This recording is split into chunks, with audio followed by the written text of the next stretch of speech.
Yo l'équipe, j'espère que vous allez bien les gars, nouvelle vidéo sur FIFA 22. Les gars, aujourd'hui nouveau concept sur la chaîne, on va parler des Winter Refresh. Donc pour ceux qui ne savent pas ce que c'est les Winter Refresh, chaque année vers janvier, EA ils actualisent les cartes régulières des joueurs qui font une bonne saison. Donc par exemple, je prends l'exemple de Vinicius cette année qui fait une très bonne saison. Eh bien, il est possible qu'en janvier, il ait une nouvelle carte régulière plus forte que celle qu'il a actuellement puisqu'il fait une bonne saison. Donc FIFA actualise les cartes des joueurs qui font une bonne saison. Voilà en gros ce que c'est les Winter Refresh. Et donc là on arrive bientôt à la trêve des championnats par rapport à la Première Ligue qui a le Boxing Day. Donc on va s'amuser à faire les prédictions des joueurs qui auront une carte refresh, une carte actualisée. Pour les 5 championnats, je vais vous proposer 10 joueurs à chaque fois qui méritent selon moi d'avoir une nouvelle carte en janvier parce qu'ils font une très bonne saison. Donc là, premier épisode, on va commencer avec la Première Ligue, le meilleur championnat du monde les gars. Donc c'est parti, je vais vous présenter les 10 joueurs qui pour moi en Première Ligue méritent d'avoir un upgrade en hiver les gars. C'est parti, let's go. Donc les gars, premier joueur de la vidéo les gars, c'est Bernardo Silva qui fait une saison exceptionnelle avec Manchester City, qui est leader de Première Ligue. Donc voilà, Bernardo Silva, c'est 7 buts, une passe décisive. Il a une note de 86 et pour moi je pense qu'il mérite de passer à 88. On lui offre un plus 2, sa saison est tout simplement exceptionnelle. Beaucoup de personnes citent Bernardo Silva comme potentiellement le meilleur joueur de Première Ligue cette saison, mais il ne faut pas oublier de mettre dans la discussion le King, le Pharaon, Mohamed Salah. Cette saison c'est encore une fois exceptionnel, 15 buts, 9 passes décisives. Il a eu un downgrade que je comprends pas, il était à 90 sur FIFA 21, on l'a passé à 89 sur FIFA 22, je comprends pas du tout parce qu'il faisait une saison exceptionnelle encore la saison dernière. Et moi je vais mouiller, je vais lui mettre un plus 2 pour le faire passer à 91. Je pense que si De Bruyne a 91, Mohamed Salah mérite également son 91. Troisième joueur de la vidéo les gars, c'est Alexander Arnold qui revient très fort cette saison. Il est à 2 buts, 7 passes décisives pour un latéral. C'est énorme les gars, 7 passes décisives. Il est très fort. Il n'y a pas longtemps encore, il a mis une patate en lucarne. Donc voilà, Alexander Arnold, c'est du top niveau cette saison. Et pour moi, je lui mets un plus 1. Je le passe de 87 à 88.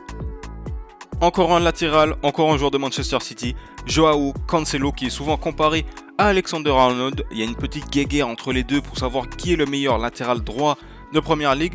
Enfin, meilleur latéral tout court, puisque Cancelo joue parfois à gauche. Mais voilà, Cancelo, c'est un but, 4 passes décisives cette saison. Mais au-delà des stats, il est tellement important dans le jeu de Manchester City. Il joue à droite, à gauche, au milieu de terrain. Il sait tout faire. Franchement, Cancelo, c'est très très lourd. Et pour moi, je le fais passer de 86 à 88. Je pense qu'il les mérite largement les 88. On arrive déjà à la moitié de la liste, les gars, avec Rafinha, le Brésilien de Leeds, qui fait une très grosse saison. Contrairement à son équipe qui peine vraiment, ils ont pris un 7-0 par Manchester City, se sont fait corriger également par Arsenal 4-1. Mais en tout cas, il y a un joueur qui surnage dans cette équipe, c'est Rafinha, 8 buts, une passe décisive. Il est très très fort les gars, franchement. Et même si on parle que sur FIFA, c'est clairement un joueur méta. Mais en tout cas, dans la vraie vie, là on parle vraie vie les gars, on parle sérieux.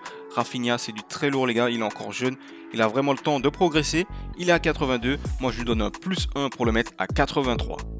Premier gardien de la vidéo, pour moi je vais mettre Ramsdale, le gardien de Arsenal. Je pense qu'il mérite largement sa place dans les Winter Refresh. Il a une carte argent à 74, moi je le fais passer à 78. Un plus 4 les gars, il a 8 clean sheets. Je pense qu'il n'est pas étranger à la bonne forme de Arsenal ces derniers temps. Il a même poussé Bernd Leno sur le banc. Donc pour moi Ramsdale, c'est un très très bon gardien. Peut-être qu'il va devenir le gardien titulaire d'Angleterre à la place de Pickford. Mais pour moi je pense qu'il mérite plus 4, franchement 74 pour un gardien de sa trempe, c'est pas mérité. Donc voilà, Ramsdale 78 les gars, le gardien d'Arsenal. On continue avec les Gunners les mecs. Smith Rowe, la pépite anglaise, le Phil Foden de Arsenal si je peux dire. 7 buts, 2 passes décisives, c'est vraiment une révélation de la saison. Il est très très très fort, très juste techniquement. Il n'a pas peur devant les cages. Il a une carte à 76. Moi, je fais passer à 79. Je lui donne un plus 3. Je pense que c'est pas abusé pour un joueur de son potentiel. Peut-être qu'il aura même une future star cette saison. Qui sait? Mais en tout cas, Smith Rowe, joueur à en devenir, joueur à surveiller dans les prochaines saisons de Première Ligue. Troisième latéral droit après Arnold et Cancelo, Reece James de Chelsea. 4 buts, 5 passes décisives. C'est incroyable en Première Ligue comment il y a autant de latéraux forts.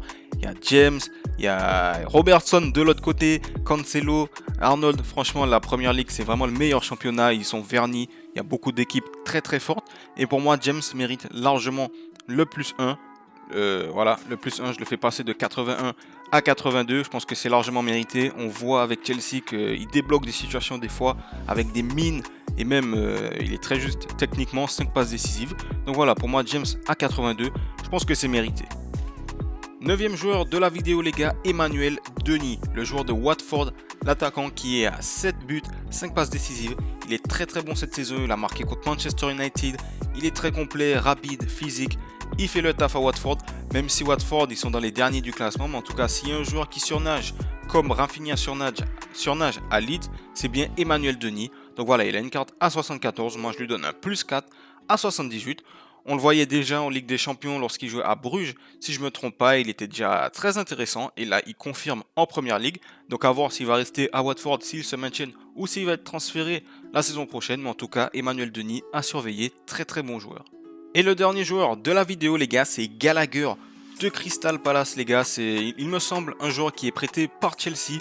Un milieu de terrain anglais qui a des stats incroyables pour un milieu de terrain. 6 buts, 3 passes décisives. Il est complet, il est présent avec Crystal Palace. Et si Crystal Palace fait une saison acceptable, c'est en grande partie grâce à lui. Ils ont notamment battu Manchester City.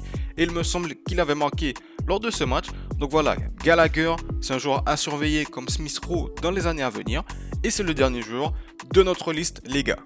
Donc voilà, c'est la fin de la vidéo les mecs, j'espère qu'elle vous a plu. J'ai pris du plaisir à rechercher les meilleurs joueurs de Première Ligue, à échanger avec des amis à moi, avec ma famille, pour savoir ce qu'ils en pensaient de leur côté, des meilleurs joueurs, et ça pour tous les championnats que je vais faire.